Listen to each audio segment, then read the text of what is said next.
कहानी की शुरुआत में हम एक बड़े से महल के अंदर एक प्रिंस को देखते हैं जिसे अपनी दौलत और खूबसूरती पर काफी घमंड था और वो हमेशा दूसरे लोगों को नीच नजरों से देखा करता था। यह प्रिंस इतना ज्यादा बिगड़ा हुआ था कि वो अपने महल के अंदर सिर्फ खूबसूरत लड़कियों को अंदर आने की इजाजत देता था। और एक रात जब प्रिंस पार्टी के दौरान महल के अंदर खूबसूरत लड़कियों के साथ डांस कर रहा होता है, तभी बाहर तेज तूफान आ जाता है। अब उस तूफान में होने वाली बारिश से बचने के लिए एक गरीब बूढ़ी औरत इस महल के अंदर आ जाती है और वो बूढ़ी औरत शहजादे को एक गुलाब का फूल देती है। लेकिन प्रिंस उस बूढ़ी औरत के बदसूरत चेहरे को देखते हुए उस गुलाब के फूल को जमीन पर गिरा देता है और उस गरीब बूढ़ी औरत के चेहरे का मजाक उड़ाते हुए हंसने लगता है। वो बूढ़ी औरत प्रिंस को काफी समझाने लगती है कि खूबसूरती कभी भी इंसान के चेहरे पर नहीं बल्कि उसके दिल में होती है। लेकिन प्रिंस उसकी बातों पर ध्यान नहीं देता और लोगों के सामने उस बूढ़ी औरत को बुरा भला कहने लगता है। यह देखकर वो बूढ़ी औरत समझ जाती है कि प्रिंस के दिल में रहम नाम की कोई चीज नहीं है, इसलिए वो बूढ़ी औरत अचानक अपना रूप बदल लेती है और एक खूबसूरत लेडी में बदल जाती है। दरअसल वो बूढ़ी औरत एक जादूगरनी थी जो एक बूढ़ी औरत का रूप लेकर प्रिंस के पास आई ताकि वो प्रिंस के दिल के बारे में जान सके। और वो समझ गई कि प्रिंस के दिल में गरीब लोगों के लिए प्यार बिल्कुल भी नहीं है। अब जाकर प्रिंस की अक्ल ठिकाने आ जाती है और वो घुटनों पर आकर उस जादूगरनी से कहता है कि मुझे माफ कर दो। लेकिन अब जादूगरनी प्रिंस को कहाँ माफ करने वाली थी, क्योंकि कुछ देर पहले जब जादूगरनी ने प्रिंस से रिक्वेस्ट की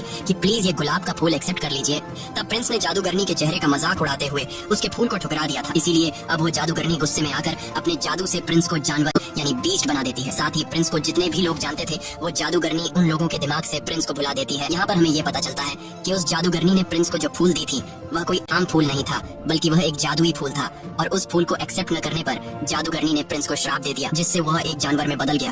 और यह श्राप तभी खत्म होगा जब प्रिंस को उस फूल की आखिरी पंखुड़ी गिरने से पहले किसी से प्यार हो जाए और वह भी प्रिंस से प्यार करे। लेकिन उस फूल के आखिरी पंखुड़ी गिरने से पहले अगर किसी ने प्रिंस से प्यार नहीं किया तो प्रिंस हमेशा के लिए इसी रूप में रह जाएगा और वह दोबारा कभी इंसान नहीं बन पाएगा। अब काफी साल गुजर जाते हैं लेकिन उस महल में कोई भी अपना कदम नहीं रखता क्योंकि उस जादूगरनी ने लोगों के दिमाग से प्रिंस और महल को भुला दिया था। अब यहाँ सीन शिफ्ट होता है उस महल के पास वाले गांव पर जहाँ हम एक लड़की को देखते हैं जिसका नाम बेल है। बेल को किताबें पढ़ना काफी पसंद है और आज भी वह एक नया किताब खरीदने के लिए जा रही है। बेल के फादर एक डिजाइनर हैं और वह अपनी बेटी बेल से काफी ज्यादा प्यार करता है। इसी गांव में गैस्टोन नाम का लड़का भी रहता है।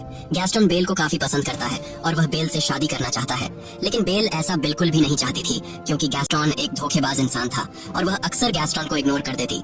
लेकिन गैस्टोन भी बेल का पीछा नहीं छोड़ता और वह किसी भी हाल में बेल से शादी करना चाहता है। एक दिन बेल का फादर किसी काम से जंगल के रास्ते शहर जा रहा होता है। जंगल के बीच में पहुंचने के बाद वह रास्ता भटक जाता है। तब सामने उसे एक दूसरा रास्ता दिखाई देता है। बेल का फादर सोचता है कि यह रास्ता शायद शॉर्टकट हो, इसलिए वह इस रास्ते पर चल पड़ता है। कुछ दूर आगे जाने के बाद तभी उसे जंगल से कुछ अजीब सी आवाजें सुनाई देने लगती हैं। बेल के पिता जब पीछे मुड़कर देखते हैं तो उसे पता चलता है कि जंगल के कुछ खतरनाक भेड़िए उसके पीछे पड़ गए हैं। यह देखते हुए बेल के फादर अपनी जान बचाने के लिए वहाँ से तेजी से घोड़ा गाड़ी को भगाने लगते हैं और भागते भागते वह एक महल के बाहर पहुँच जाता है। यह महल कोई और नहीं बल्कि वही महल है जिसे हमने कहानी की शुरुआत में देखा था। बेल का फादर इतने बड़े महल को देखकर हैरान रह जाता है और जब वो महल के अंदर आता है तो वो देखता है कि इस महल के अंदर कोई भी नहीं रहता। लेकिन हैरान करने वाली बात यह थी कि महल के अंदर कोई भी न रहते हुए महल के अंदर गरमाइश के लिए आग जल रही होती है। ये देखकर बेल के पिता को कुछ अजीब लगता है, लेकिन फिर वो इस पर ज्यादा ध्यान नहीं देता और तभी उसकी नजर खाने के टेबल पर पड़ती है जहाँ खाना ऐसे सजाया गया था कि जैसे कोई शहजादा उसे खाने आने वाला हो। अब बेल के पिता को बहुत ज्यादा भूख लगी थी, इसलिए वो बिना कुछ सोचे समझे खाने के टेबल पर बैठ जाता है और बड़े ही मजे से खाना खाने लगता है। लेकिन उसे पता नहीं था कि कुछ देर बाद उसके साथ कुछ ऐसा होने वाला है जिससे उसका होश उड़ने वाला था। और जब बेल का पिता मजे से खाना खा रहा होता है तभी अचानक टेबल पर रखा कप बेल के पिता के करीब आता है और हैरान करने वाली बात यह थी कि वह बेल के पिता से बातें करने लगता है। ये देखकर बेल के पिता बहुत ज्यादा घबरा जाते हैं और वहाँ से भागने लगते हैं। अब यहाँ पर सवाल यह उठता है कि वह कप आखिर कैसे बोल रहा था।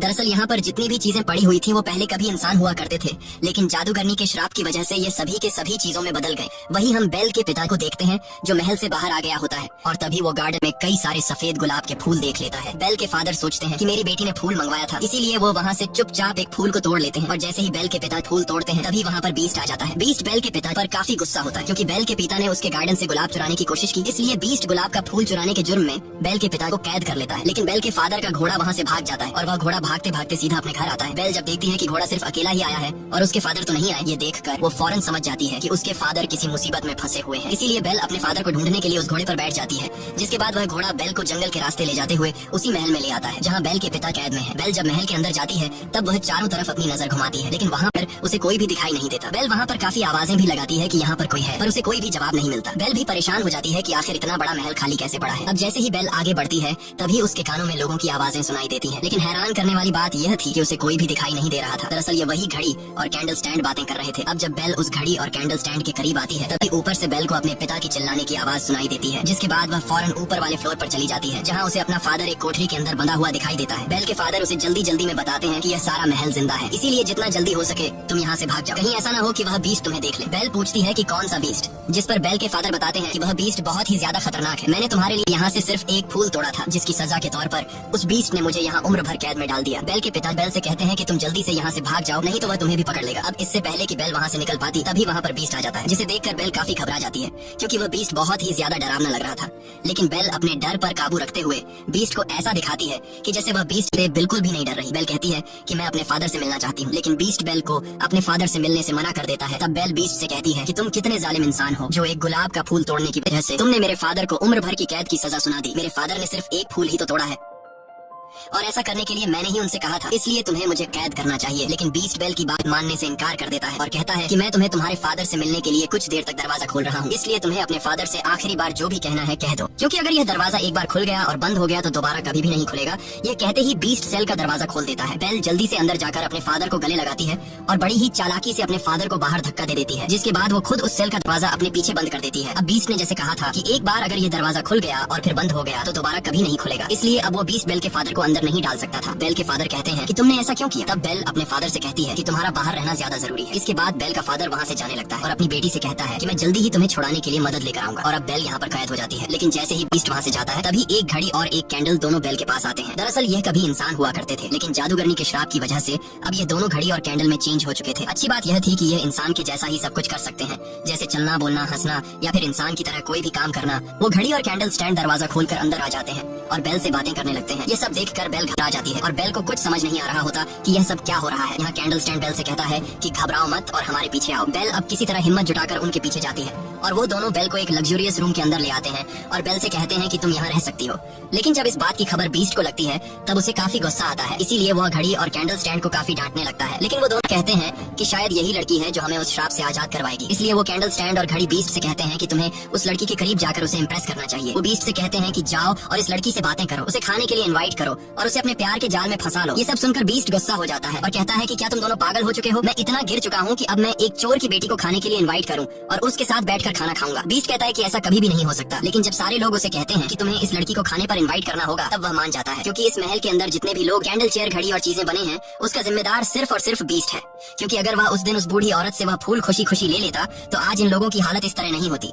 अब यहाँ बीस्ट बेल के रूम का दरवाजा खटखटाकर उससे कहता है कि तुम मेरे साथ खाना खाओगी, लेकिन इसे तुम कोई रिक्वेस्ट मत समझना। ये सुनकर बेल उससे कहती है कि क्या तुम पागल हो? तुमने पहले मेरे फादर को बंदी बनाया, फिर मुझे कैद कर लिया और अब मेरे साथ खाना खाने के लिए पूछ रहे, ऐसा कभी नहीं हो सकता। ये सुनकर बीस्ट गुस्से से दरवाजे पर जोर जोर से पीट कर बोलने लगता है कि चाहे जो भी हो जाए तुम मेरे साथ खाना खाकर ही रहोगी। लेकिन बेल कहती है कि मैं भूखी ही क्यों न मर जाऊं, पर मैं तुम्हारे साथ खाना कभी नहीं खाऊंगी। ये सुनकर बीस्ट का गुस्से से बुरा हाल हो जाता है और कहता है कि ठीक है, तुम्हारी यह ख्वाहिश भी पूरी होगी, अब मैं तुम्हें भूखा ही मारूंगा। वह कहता है कि इसे कोई भी खाना मत दो और इसे भूख से मरने दो। यह कहकर बीस्ट वहाँ से चला जाता है। अब यहाँ घड़ी, कैंडल और बाकी चीजें काफी उदास हो जाते हैं, क्योंकि उनका श्राप से आजाद होने का मौका जाया हो चुका था। यहाँ पर हम देखते हैं कि बीस्ट उसी गुलाब के फूल के पास जाता है जिसकी आखिरी पंखुड़ी गिरने के बाद महल के अंदर मौजूद सभी लोग मर जाएंगे। यहाँ बीस्ट देखता है कि इस फूल की बहुत सारी पंखुड़ियाँ टूटकर नीचे गिर गई हैं। ये देखकर बीस्ट बहुत ज्यादा उदास हो जाता है, क्योंकि इस फूल से पहले ही कई सारी पंखुड़ियाँ गिर चुकी होती हैं और अब बस कुछ ही पंखुड़ियाँ रह गई होती हैं। ये वही जादूगरनी का दिया हुआ मैजिकल फूल होता है जिसकी आखिरी पंखुड़ी गिरने से पहले अगर किसी लड़की को बीस्ट से प्यार नहीं हुआ तो बीस्ट के साथ साथ वो श्रापित लोग जो इस वक्त गाड़ी, टेबल, अलमारी और कैंडल स्टैंड में बदले हैं,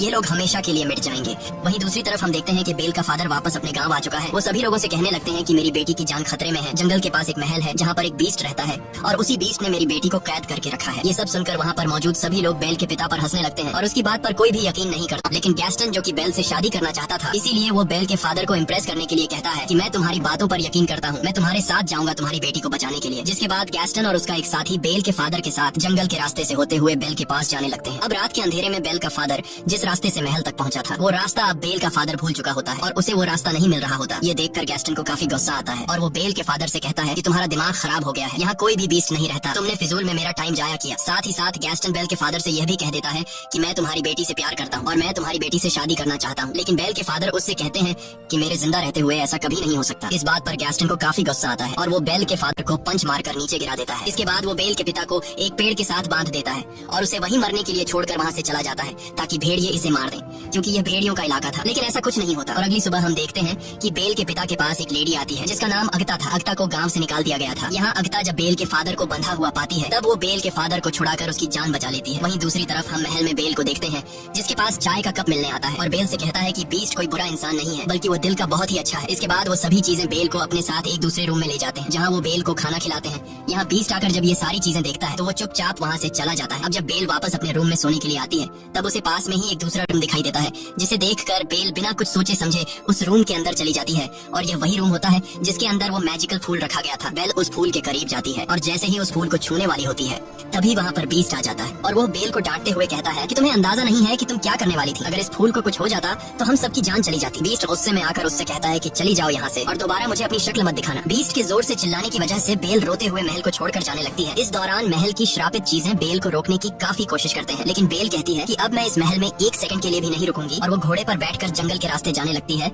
बेल को जाता देखकर महल के अंदर मौजूद श्रापित चीजें काफी मायूस हो जाती हैं क्योंकि बेल इन्हें छोड़कर चली गई और ये श्रापित चीजें समझ जाते हैं कि अब हम हमेशा के लिए इसी हालत में रहेंगे। यहाँ बेल जैसे ही जंगल में कुछ दूर आगे आती है तभी वहाँ कुछ भेड़िए उसे घेर लेते हैं लेकिन इससे पहले कि वो भेड़िए बेल को कोई नुकसान पहुंचा पाते तभी वहाँ पर बीस्ट आ जाता है और वो उन भेड़ियों से लड़ने लगता है। काफी देर तक उन भेड़ियों से लड़ने के बाद आखिरकार बीस्ट उन सभी भेड़ियों को वहाँ से भगा देता है लेकिन इस लड़ाई में वो खुद भी बुरी तरह से घायल हो चुका था। बेल अभी घोड़े पर बैठकर वहाँ से जाने ही वाली थी कि तभी वो देखती है कि बीस्ट ज्यादा जख्मी होने की वजह से जमीन पर गिर गया है। अब क्योंकि बीस्ट ने बेल की जान बचाई थी इसीलिए अब बेल वहाँ से जाने की बजाय बीस्ट के पास आ जाती है और कहने लगती है कि मैं तुम्हें उठा नहीं सकती इसीलिए तुम्हें खुद ही उठना होगा। अब बीस्ट काफी मुश्किल से हिम्मत करके खड़ा हो जाता है जिसके बाद बेल उसे घोड़े पर बैठाकर वापस महल की तरफ ले आती है। अब बेल एक बार फिर से वापस उसी महल में आ चुकी थी। महल में मौजूद सभी श्रापित चीजें बेल को दोबारा से देखकर काफी खुश हो जाती हैं क्योंकि वो सभी चाहते थे कि बेल यही हमारे साथ रहे और बेल और बीस्ट को एक दूसरे से प्यार हो जाए जिसकी वजह से श्राप का असर खत्म हो जाएगा और सब कुछ पहले की तरह वापस नॉर्मल हो जाएगा। यहाँ वो चीजें बेल को अपनी पूरी स्टोरी बता देते हैं कि उस फूल की आखिरी पंखुड़ी गिरने के बाद हम सभी मारे जाएंगे लेकिन ये चीजें बेल को पूरी बात नहीं बताते कि उस फूल की आखिरी पंखुड़ी गिरने से पहले तुम दोनों को एक दूसरे से प्यार हो जाना चाहिए क्योंकि अगर ये चीज बेल को पूरी सच्चाई बता देते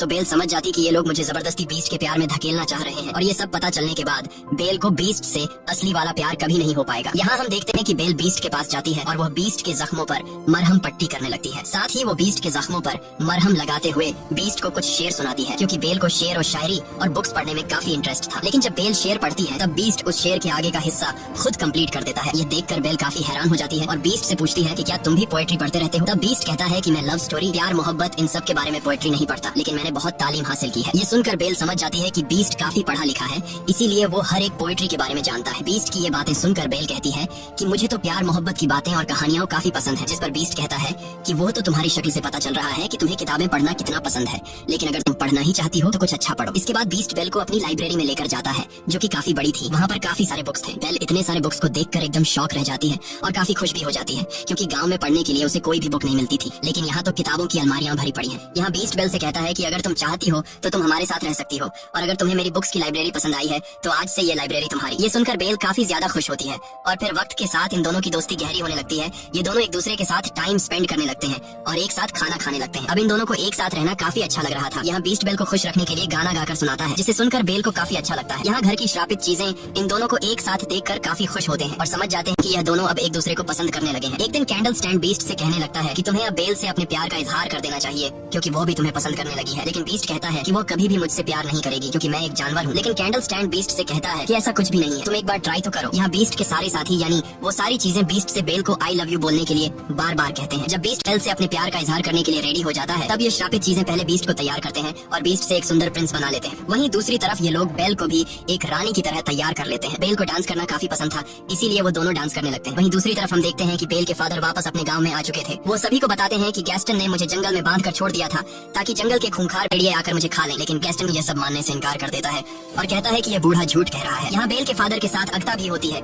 जिसने बेल के फादर की जान बचाई थी और यहाँ अगता भी बेल के फादर के हक में गवाही देते हुए लोगों को सारी सच्चाई बता देती है कि गैस्टन ने बेल के फादर को जंगल में बांधकर उसे भेड़ियों का खाना बनने के लिए छोड़ दिया था। लेकिन गैस्टन अपने किए से बिल्कुल मुकर जाता है और कहने लगता है कि यह लड़की झूठ बोल रही है। साथ ही वो कहता है कि अगता की गवाही कोई मायने नहीं रखती क्योंकि इसे तो पहले से ही गाँव से निकाल दिया गया है। अब यहाँ पर गैस्टन का साथी भी झूठ बोल देता है और कहता है कि गैस्टन जो भी कह रहा है वो सच कह रहा है। अब एक बंदे की गवाही को सुनते हुए सभी गांव वाले गैस्टन की बातों पर यकीन कर लेते हैं और सभी लोग यह समझने लगते हैं कि बेल के फादर की दिमागी हालत बिगड़ चुकी है और उसके ऊपर कोई शैतानी साया है, इसीलिए वो उल्टी सीधी हरकतें कर रहा है। अब यहाँ गांव के लोगों को लगता है कि अगर यूं ही बेल के फादर को खुला आजाद छोड़ दिया गया तो वो हमारे लिए खतरा बन सकता है, इसीलिए ये सभी बेल के फादर को पकड़ लेते हैं और उसे बंदी बना लेते हैं। वहीं दूसरी तरफ हम महल में बीस्ट और बेल को देखते हैं, जहाँ ये दोनों डांस कर रहे होते हैं और बीस्ट काफी साल बाद डांस कर रहा था। यहाँ बीस्ट बेल से कहता है कि मैं इन फीलिंग्स को काफी अच्छा महसूस कर रहा हूँ क्योंकि मैं इस एहसास को जैसे भूल ही गया था। बेल कहती है कि मुझे भी डांस करना काफी पसंद है और मुझे मेरे फादर ने डांस करना सिखाया। ये सुनकर बीस्ट बेल से पूछने लगता है कि क्या तुम अपने फादर को मिस करती हो? तब बेल कहती है हाँ, मुझे अपने फादर की बहुत याद आ रही है। ये सुनकर बीस्ट को बेल पर तरस आता है और वो बेल को एक आईना दिखाते हुए कहता है कि इस आईने की मदद से तुम हर उस इंसान को देख सकते हो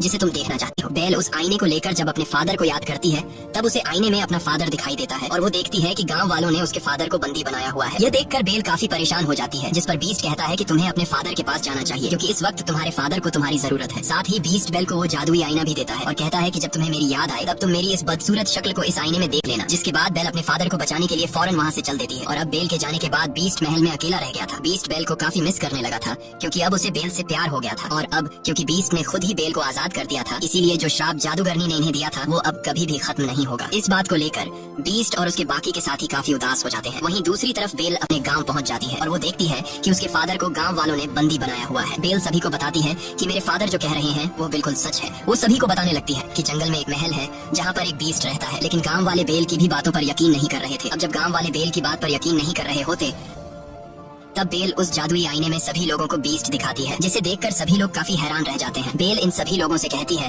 कि तुम लोगों को डरने की जरूरत नहीं क्योंकि वो बीस्ट बिल्कुल भी खतरनाक नहीं है, बल्कि वो बीस्ट दिल का बहुत ज्यादा अच्छा है और वो किसी को नुकसान नहीं पहुंचाता। अब गैस्टन बेल को जब उस बीस्ट की इतनी ज्यादा तारीफ करते हुए सुनता है तो वो समझ जाता है कि बेल अब बीस्ट से प्यार करने लगी है और इस वजह से गैस्टन जेलस फील करता है। इसीलिए वो सभी गाँव वालों को भड़काने की कोशिश करता है कि उस बीस्ट ने बेल पर ब्लैक मैजिक कर दिया है, जिस वजह से वो भी अपने फादर की तरह बातें करने लगी है। इसके बाद गैस्टन गाँव वालों से कहता है कि बेल पर ब्लैक मैजिक होने की वजह से वो हमें नुकसान पहुंचा सकती है, इसीलिए बेल को भी उसके फादर के साथ बांध दो। जिसके बाद गांव के लोग बेल को उसके फादर के साथ बांध देते हैं। यहाँ गैस्टन गांव के सभी लोगों को उकसाता है कि हम सभी को मिलकर उस महल में जाना चाहिए और उस बीस्ट को जान से मार डालेंगे। अगर वो नहीं मरा तो वो हमारे गाँव आकर हम सभी को मार डालेगा। यहाँ गाँव वाले उसकी बातों में आ जाते हैं और पूरा गाँव बीस्ट को मारने के लिए महल की तरफ चल पड़ता है। दरअसल गैस्टन बीस्ट को मारने के लिए गाँव वालों को इसलिए उकसाता है क्योंकि वो बीस्ट को मारकर उसके महल पर कब्जा करना चाहता था और खुद को उस महल का प्रिंस बनाना चाहता था। यहाँ हम देखते हैं कि बेल भी किसी तरह करके खुद को छुड़ा लेती है और वो भी महल की तरफ निकल पड़ती है। वहीं गांव के लोग बीस्ट को मारने के लिए महल तक पहुंच जाते हैं और जैसे ही यह लोग महल के अंदर दाखिल होते हैं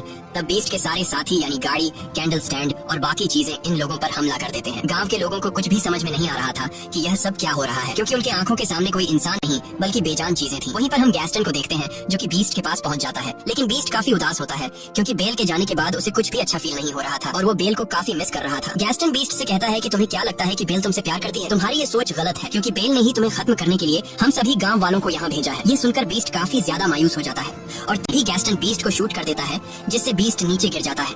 लेकिन नीचे गिरने से पहले बीस्ट टेरेस की एक लकड़ी को पकड़ लेता है। अब इससे पहले कि गैस्टन बीस्ट को मारने के लिए दूसरी गोली चला पाता तभी वहाँ पर बेल आ जाती है और बेल गैस्टन का हाथ पकड़ लेती है ताकि वो बीस्ट को गोली ना मार सके। लेकिन इस हाथापाई में गैस्टन का पाँव फिसल जाता है जिससे वो नीचे गिर जाता है और उसके हाथ से बंदूक भी छूटकर नीचे गिर जाती है। अब बीस्ट भी ऊपर आने की कोशिश करता है और तभी बेल उसे आवाज देती है। बेल बीस्ट से माफी मांगते हुए कहती है कि मैंने गाँव वालों को रोकने की बहुत कोशिश की लेकिन वो नहीं रुके। बेल की यह बातें सुनकर बीस्ट काफी खुश हो जाता है और वो समझ जाता है कि गैस्टन ने मुझसे झूठ कहा था। बेल ने मुझे मारने के लिए गांव वालों को यहाँ नहीं भेजा था। अब बेल को देखकर बीस्ट के अंदर एक हिम्मत आ जाती है और वो गैस्टन का मुकाबला करने के लिए तैयार हो जाता है। जिसके बाद वो गैस्टन के पास जाकर उसे गर्दन से पकड़कर ऊपर उठा लेता है और उसे महल की ऊंची दीवार से नीचे फेंकने वाला होता है। तब गैस्टन बीस्ट से काफी रिक्वेस्ट करने लगता है कि प्लीज ऐसा मत करो और मुझे छोड़ दो। बीस्ट जो अब एक अच्छे दिल का मालिक बन गया होता है इसीलिए वो गैस्टन पर रहम खाकर उसे छोड़ देता है और उससे कहता है कि चले जाओ यहाँ से। गैस्टन दौड़ते हुए वहाँ से चला जाता है। जिसके बाद बीस्ट बेल के पास आ जाता है। अब मौके का फायदा उठाकर गैस्टन पीछे की तरफ से बीस्ट पर 2 गोलियां चला देता है जिससे बीस्ट नीचे गिर जाता है। लेकिन तभी हम देखते हैं कि गैस्टन जिस जगह पर खड़ा हुआ था वो जगह टूट जाती है और गैस्टन भी नीचे गिर जाता है। अब काफी ऊंची जगह से गिरने की वजह से गैस्टन की वहीं पर मौत हो जाती है। यहाँ बेल दौड़ते हुए बीस्ट के पास आती है और उसे बचाने की कोशिश करती है, लेकिन अब बीस्ट की हालत काफी खराब हो चुकी थी क्योंकि अब वो काफी इंजर्ड हो चुका था और वो अपनी आखिरी सांसें ले रहा होता है। तब बेल बीस्ट से कहने लगती है कि अब मैं तुम्हें कभी भी छोड़कर नहीं जाऊंगी, लेकिन बीस्ट कहता है कि अब मेरा जाने का वक्त आ चुका है। ये सुनकर बेल कहती है कि ऐसा कुछ नहीं होगा, सब कुछ नॉर्मल हो जाएगा। और तभी हम देखते हैं कि उस गुलाब के फूल की आखिरी पंखुड़ी भी नीचे गिर जाती है। जैसे ही पंखुड़ी नीचे गिरती है, बीस्ट बिल्कुल खामोश हो जाता है और पैलेस के अंदर जो चीजें थीं अब वो सभी की सभी बेजान हो जाती हैं। बीस्ट को मरता हुआ देखकर बेल को काफी दुख होता है और वो रोने लगती है। यहाँ बेल बीस्ट से अपने प्यार का इजहार कर देती है और वो बीस्ट से कहती है कि मैं तुमसे बहुत प्यार करती हूँ। ये कहकर बेल बीस्ट को किस कर लेती है और तभी वहाँ पर अगता भी आ जाती है। अगता वो लेडी है जिसे गाँव से निकाल दिया गया था। और यहाँ आता है कहानी में सबसे बड़ा ट्विस्ट, क्योंकि हमें पता चलता है कि अगता कोई आम लेडी नहीं बल्कि वही जादूगरनी है जिसने बीस्ट को श्राप दिया था। यहाँ वो देखती है कि बीस्ट को किसी से प्यार हो गया है और वो लड़की भी अब बीस्ट से प्यार करती है, यानी कि अब वो श्राप खत्म हो चुका था। और तभी हम देखते हैं कि बीस्ट के चारों तरफ रोशनी चमकने लगती है, जिससे बीस्ट अब एक खूबसूरत प्रिंस में बदल जाता है। ये देखकर बेल काफी खुश हो जाती है और ये दोनों एक दूसरे को गले लगाते हैं। वहीं महल के अंदर जितनी भी श्रापित चीजें थीं अब वो सभी इंसान बनना शुरू हो जाते हैं और अपने असली रूप में आ जाते हैं। सभी लोग काफी खुश होते हैं। बेल और बीस्ट सभी लोगों के बीच में डांस कर रहे होते हैं और इसी के साथ यह कहानी खत्म हो जाती है। अगर आपको यह वीडियो अच्छी लगी हो तो हमारे चैनल को सब्सक्राइब और वीडियो को लाइक जरूर कीजिएगा।